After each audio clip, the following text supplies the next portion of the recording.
Let me start by saying I condemn the war. I condemn what Vladimir Putin has done. He's a war criminal, and his troops and their leadership have engaged in war crimes.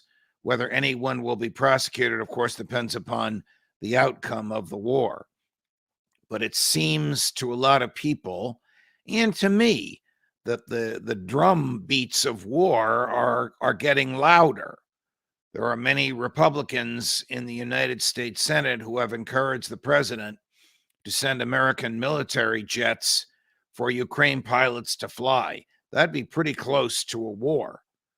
There was an arrangement whereby American military jets were going to be swapped for Russian MiGs.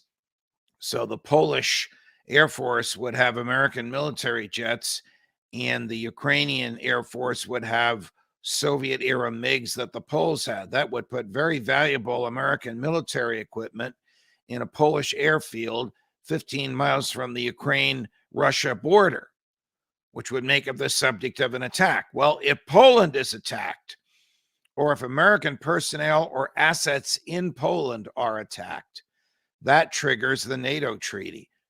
Under our system of government, the Supreme Court has ruled that a treaty is in the same category as the Constitution itself. Have presidents violated treaties? Of course they have.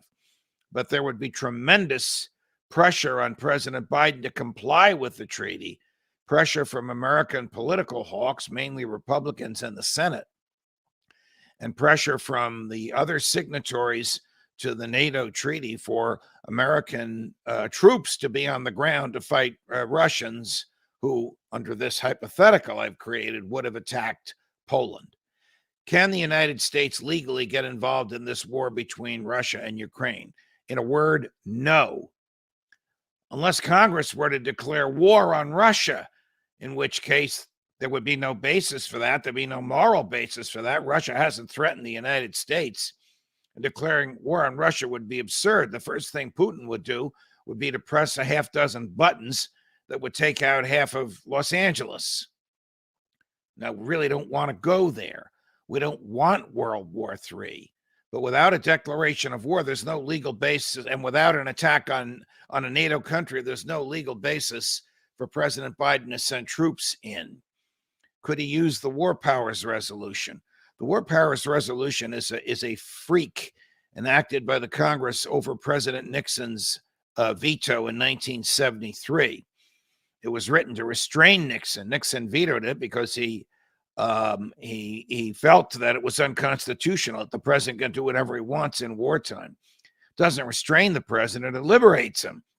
It allows the president of the United States to send American military troops anywhere in the world for any reason he wants for 90 days, and then for a second 90-day period, at the end of which he must have the consent of Congress.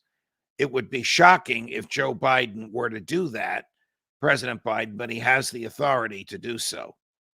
Shorthand, unless there's an imminent threat to the national security of the United States, or unless Joe Biden wants to trigger this odd statute called the War Powers Resolution. It's a law, it's an act of Congress, but it's called a resolution.